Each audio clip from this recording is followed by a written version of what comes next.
Sikkim 365 and Baylor Plus have teamed up to bring Baylor fans the ultimate content bundle. You can sign up now for $17.99 a month, a $5 monthly savings, and get instant access to all premium content on both websites. For more information, visit either sikkim365.com or baylorplus.com today.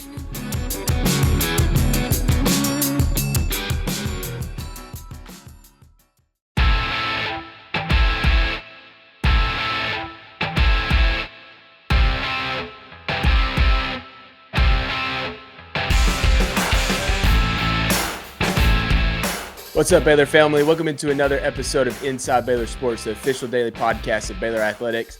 Excited as always to be welcomed in by Baylor Director of Sports Journalism, Jerry Hill, for another weekly visit about Baylor Athletics. Plenty to talk about with volleyball beginning postseason play. Big basketball game tonight for the men. Women's game also is coming up before they begin conference play. But I think it's important we start with football because they just put an exclamation point on the end of the regular season. I mean, 6 games in a row that they've won after that slow start, positioning themselves for a better bowl game. But I think we can both probably agree on this, and you correct me if I'm wrong, but that was Baylor's best overall performance of the season. I think offensively, obviously you can look at the Texas Tech game or maybe some others, but overall with the defense playing as well as it did, special teams performing well. Yeah. I mean, they put it all together in that game. Yeah, I thought it was a complete game. And you know, we talk a lot about, you know, complementary football, but also playing 4 quarters. And I think they did that for sure. The defense probably gave up too many yards than Dave was really comfortable with. But ultimately, and I think this is right, Colt, I think they had 6 red zone opportunities and only scored on 3 of them, you know, because they had the 4th down stop, they had a pick, and then they had the missed field goal. So that's pretty good. I mean, yes, you gave up some yards, so it's more of that bend but don't break. But the defense did its job. It kept them out of the end zone, so that's what you want to do. And then, yeah, on the offensive end, I don't know that they've played a better game than that. Just, you know, with rushing and passing and just the whole thing. You know, special teams, there wasn't just a ton of it. But Isaiah Hankins made a field goal. Palmer Williams was, you know, averaged 47 yards on 2 punts. Wasn't really much of a return game. So, yeah, overall, I agree with you. I think it might have been their most complete game. Yeah, I mean, it sets them well up for bowl season, gives a lot of confidence because that was a game at kickoff that Kansas was the favorite. They were red hot. I don't know if you would have done a pick on College Game Day, which they didn't. I assume everyone would have picked Kansas to win that game based on the way they were playing. They were performing at a high level, and I think what Baylor did against Jalen Daniels in the passing game was the key to it all. Obviously, they still got their rushing yards, but to intercept him twice, and then they had the forced fumble there late by Tevin Williams that really just ended the game. I felt that play particularly just ended the game when it happened. But they've been waiting for that full performance, and they got it. And it, like I mentioned to start this, it sets them up for a better bowl game now. Where before, like 7-5 and 8-4 record-wise isn't that much difference, but the potential pecking order for the bowl game is much different. So, what's your outlook on that? Obviously, a lot can come down to the Big 12 championship game because of the bowl tie-ins for the Pac-12, Big 12. But how does this shake out? I mean, I'm not looking for a definite answer, but like what's the outlook for the process of picking this bowl game? Yeah, and I do think bowls, you know, will look at who's hot. And, you know, there's nobody in the conference any hotter than Baylor. So you mentioned Kansas. I mean, they had beaten 3 ranked teams coming into that game. And like you said, they were favored. So, you know, Baylor beat Kansas when I feel like it was at its best.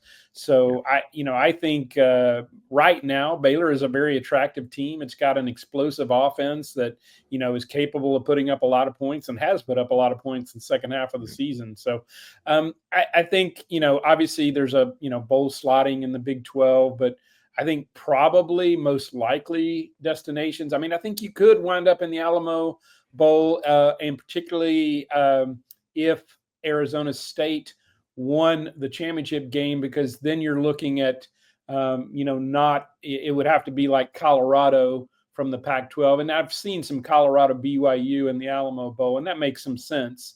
I know it doesn't make sense that 2 conference teams would be playing a bowl game, but at least they haven't played each other, and Colorado would take one of those Pac-12 bids that are still open. So my most likely scenario would be Baylor going to Houston, to the Texas Bowl, to play an SEC opponent. I've seen just run the gamut, but the most likely scenarios have been A&M, LSU, saw one or two for Arkansas. So I think that's the most likely, Colt. But I think you could wind up in Orlando for the Pop-Tarts Bowl, which would be a great bowl. I remember I guess it was the Camping World back in 15. Yeah, it's a great bowl, and when the time of year when it's right after Christmas.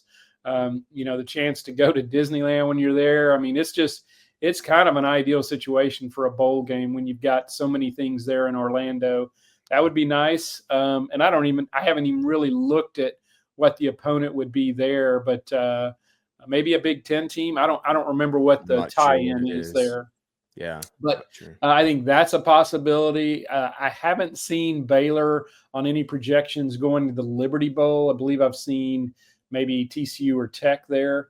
And then the Rate Bowl is another one, the one in Arizona, the kind of the secondary bowl in Arizona. That's another one that's been mentioned. But again, if I was, kind of guessing, I would say Texas Bowl. And I think in terms of in-house, in terms of getting fans there, that would probably be the ideal situation. Now, for players, I'm sure they would much rather go to like Orlando or even Arizona, a little bit of a warmer climate and have, kind of that bowl experience.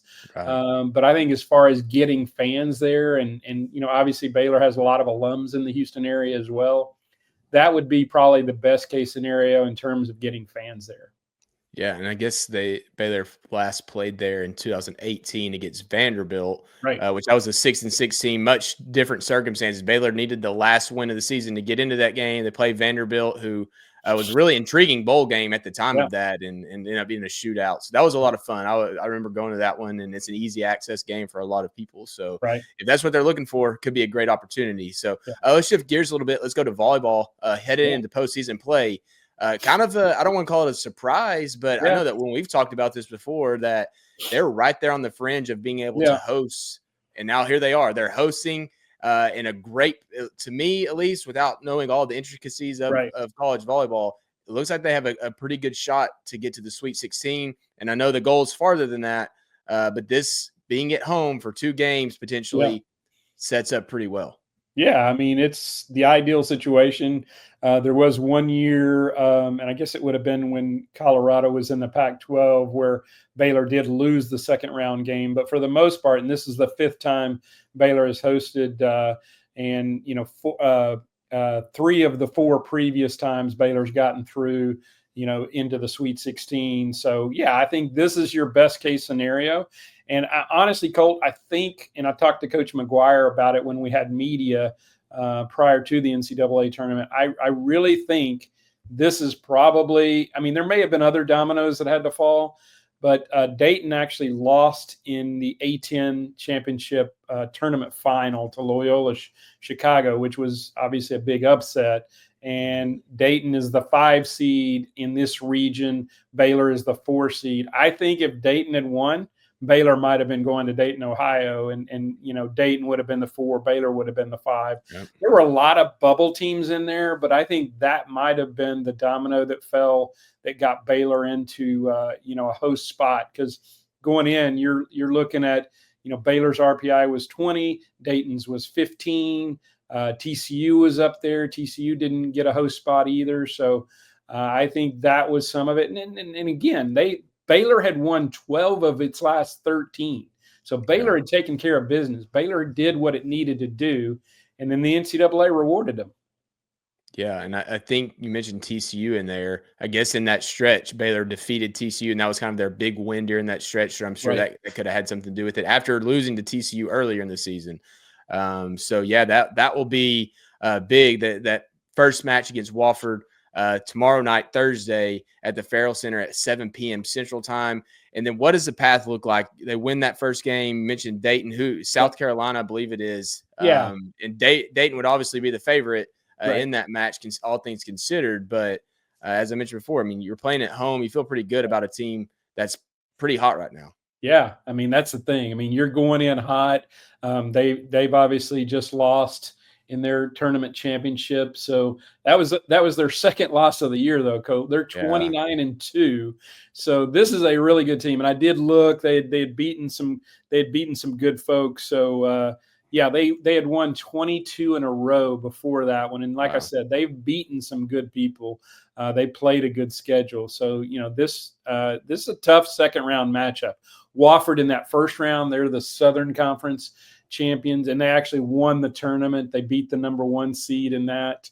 And if I remember right, they had to come back they were down 2-0 and came back and won that 16-14 in the fifth set.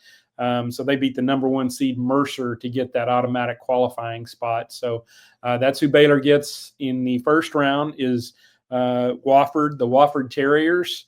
And they are 23-8, so that's their first round matchup. And like you said, South Carolina and Dayton in the earlier first round matchup. And certainly, like you said, I think Dayton is the favorite, but South Carolina coming out of the SEC, they've got some good wins. They're only 16-11, so they're not seeded, or they're not as solid a team as Dayton has been most of the year, but certainly coming from the SEC and playing the teams that they have, they're certainly capable of knocking off somebody like that. But I would expect it to be Dayton and Baylor Friday night at 7 p.m. To get to the Sweet 16, and most likely that would be because Nebraska, I believe, might be the overall number 2 seed. So that's where you would likely go to is Lincoln, Nebraska for the region semifinals there. And that's who they would draw, would be Nebraska in the region semifinals, the 1 seed in this region. And I believe, like I said, the number 2 seed overall. Yeah. Obviously, Nebraska has a great history. When they get to that juncture, it would be a great match if they're able to reach it. Yep. So first match, Wofford, Thursday evening at the Farrell Center, 7 p.m. Central Time. If you're in Waco, would be a lot of fun to go out and watch that one. With that, let's talk about the Baylor men's basketball team. Yep. Still in the top 25, number 15. Big game against UConn up tonight. And this is funny because I remember the last time we spoke, I believe it was, we were talking about UConn, and it was like, well, they lost the game. They're going to be upset when they face Baylor. Well, now they lost like 3 or 4. Three in a row. They lost all three of them in their tournament. So yeah, they're a little hot now. I do believe there was a game after that, so they actually have won a game since then. But yeah, they lost 3 in a row at that tournament. So yeah, so that, I mean, you don't want to. I mean, UConn, we know they're talented, plenty talented. I know that Hurley's gotten some FaceTime here lately with his getting a little frustrated in those games, and I can't blame him. I mean, you have that good of a program, and you're losing 3 games in a row. And I don't even remember the teams that they lost to, but it was. I'm going to look it up real quick to see if we can. I'll read them off, but I know Dayton was the last one actually, and that one they actually lost pretty good to them. The other ones were like 1-2 possession games, but Dayton actually beat them pretty good in the last game, which I believe was like the 7th place game in that tournament. So yeah, I'm sure they were not motivated for that particular game, but they lost to Memphis 99-97. And then actually lost to future Big 12 opponent, Colorado, 73-72. And then Dayton, like you mentioned, 85-67. And it looks like that was Maryland Eastern, MD Eastern. And that was their most recent win, 99-45. Right. But yeah, they're number 25, the back-to-back defending national champs are back on track. And so this game will be a really interesting one for Baylor because we know Baylor struggles already. UConn's had their struggles, 2 programs that I guess Baylor being so fresh in their roster, you expect a little bit of continuity issues, but you don't necessarily expect that from UConn. But these are 2 teams that are trying to find their footing and where they're going, the direction they're headed right now. So UConn, you're going to get their best. What are your expectations for Baylor in this game and where they are and trying to find their identity as a team? Yeah, I think this is a big test. And, you look at it, Colt, and, the times that they've been matched up. I mean, obviously had the nice win against Arkansas, 2-2 versus ranked teams so far. But, man, you'd like to get a big one like this. Think about this. This is a matchup These two teams have won 3 of the last 4 national championships. So that's a pretty good marquee matchup here in first of December. So Baylor's going to play well. That's a tough place to play too. I know I've seen the women play in that gym, so it's not a huge facility. It's right there on campus, and they'll be filled. I think they would still be in session, so the students should be there, and I expect the place to be filled and be rocking. But Baylor playing the schedule that they have, it prepares them for games like this. I think you play the schedule that you have to get ready for Big 12, but it also gets you ready for a game like this, against the 2-time defending national champion, and would be a huge feather in their cap. I know UConn dropped, I believe it was 23 spots, Colt, from 2 to 25 in the AP poll, and I believe they fell completely out of the USA Today coaches poll. So 2-time defending national champion that's not in the coaches poll, that's got to be pretty rare if ever that's happened, and particularly with a team like UConn that's won it 2 times in a row. Yeah, I mean, there's gonna be a little extra motivation there. Not that they feel disrespected, but just to play better. But you hope that next year Baylor hasn't had these marquee non-conference games at the Farrell or at the Foster Pavilion yet. You hope that when they get these Big East Big 12 challenge back and they're playing in Waco, that you get one of these marquee games at home. That's always fun for the fans. And obviously having UConn this year would have been incredible just for the fact that they're 2-time national champs. And I'm really anxious to see this team play again. I know that they faced New Orleans and they won that game, but in 2 of those games, you talk about with the St. John's game where they came back from a big deficit, but really in all those games, they've gotten down big outside of the Arkansas game. You don't want to see that here. You can't really afford it, but you want to see them overcome that hurdle of, hey, we're playing a top 25 game. It's going to be a tough opponent. Let's play well early to get this started. And I think it will help this team kind of continue to gel. They're far ways, in my mind, from being their best that they can be this season. And we might find out a lot about them against UConn tonight in a game that will tip off at 5:30 p.m. Central Time, obviously on the East Coast there. And it'll be aired live on Fox Sports 1. And we'll see if Coach Drew's team can get it back rolling against the Huskies. That will be – I mentioned that with Dan Hurley, though. He was hot in a couple of those games, and rightfully so. I think that he was frustrated with the calls and frustrated with the way his teams plays. And I would say the polar opposite. I know we can see Scott Drew get upset a little bit in some of these games, but nothing like we saw with Hurley. I don't know if you had the chance to watch it, but it was really entertaining and kind of telling. I hadn't really watched much of him until this year, and just because knowing this game was coming up, and a really intriguing character, it seems like. Yeah, and then he went off on the tirade about playing in these 3 games in 3 days type tournaments, which are very hard. I mean, the women just went through that same thing in the Bahamas, so it's tough. And he said basically, we'll play home and away, we'll play neutral side, but we're done playing these tournaments. So I don't know. We'll see if that's actually the case. I don't see Scott giving up these tournaments. He likes going to these tournaments and usually does really well in them. But yeah, he certainly got angry down there at the tournament. And then, obviously in the post or the aftermath of that, he really went off on, playing in tournaments like that and kind of the grind that it is. But to me, and Coach Collin talked about that, the women's coach talked about that it does get you ready for conference tournament. That's about the only other time where you would do that, but you play 3, possibly 4 games in as many days. So I think it does prepare you for that. Otherwise, there's no other time where you would play that many games. I mean, because even in the NCAA tournament, it's play 1, take a day off, play 1, and then you go to the next weekend. So it doesn't really prepare you for that. But I do think it helps you at least kind of get ready for that conference tournament feel. Yeah, and obviously Baylor playing in the Bahamas this year, they only played 2 games, one of those being a 3 overtime game, I guess it was, and they were exhausted after that St. John's game, come back and play Tennessee, and it carried over to that game, or at least you think. They started slow, didn't shoot very well in that game, and just looked worn down. But yeah, big game. If you win that one, it will obviously upset UConn a little bit more moving forward, but that's a huge win for Baylor. Right. And that UConn's going to be there at the end of the season. They might not be a 1 seed this year based on the way they played right now, but they're going to be in the NCAA tournament field and have a really good season. So it could be a resume builder. Moving to the women's side, we'll face Texas Southern tonight at the Foster Pavilion, 7 p.m. Central Time. And that's one of 3 games before conference play starts, which is, is incredible. I guess we knew that these seasons were starting earlier with the larger conferences, but they will face Kansas.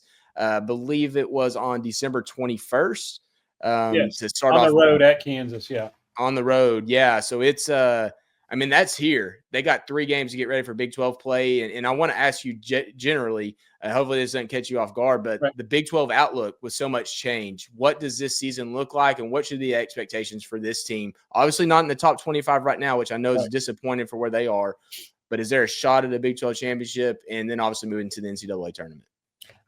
To me, and I haven't really paid attention or haven't taken a good look at some of the other teams, but I think it's wide open. I think Iowa State might have been the favorite or one of the favorites going in, and they're 6-2. They're not ranked, and I looked at their RPI earlier, and it was like 70 something. So at TCU has obviously been the pleasant surprise. They're in the top 10 and undefeated so far. I think that's probably where it goes through, and Baylor does have to play them twice. It's that unbalanced schedule where you get a few teams twice, but most of them you're just playing them one time. So they do play TCU twice, and I believe Houston. I'm not sure who else, but yeah, I think TCU, K-State, certainly Baylor's going to be in that mix. I don't think there's any question.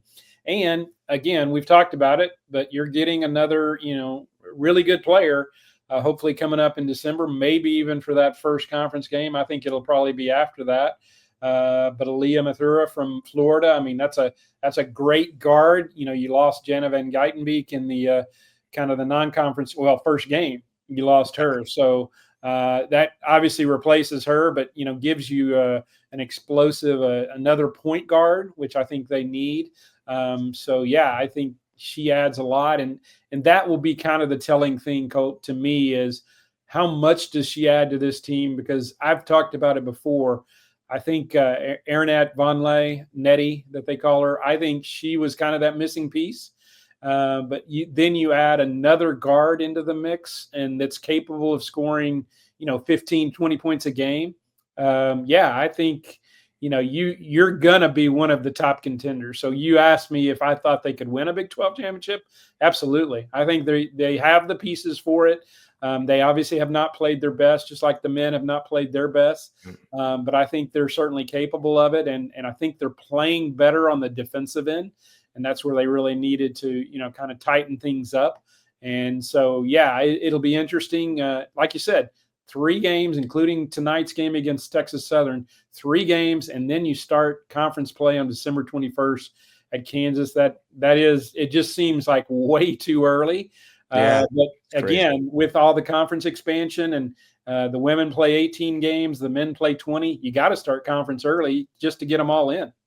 Yeah, it is fascinating. Before Christmas, the men are at least after Christmas, but before Christmas to start Big 12 play, which all their schedules usually moved up just a little bit for the women's because they start Big 12 tournament a little bit earlier, NCAA tournament a little bit earlier. Right. So it's here, and it's going to be a good – if you're a women's basketball fan, Merry Christmas because you get a couple games early. And so they have Texas Southern, UNLV, Utah Tech, and then Kansas, and they're right in the Big 12 play. So – but, Jerry, appreciate your time today. Baylor family, that's going to do it for this episode of Inside Baylor Sports. Thanks to each of you for listening. As always, I'm Colt Barber. Have a great Wednesday, and Sick 'em Bears. Sick 'em Bears.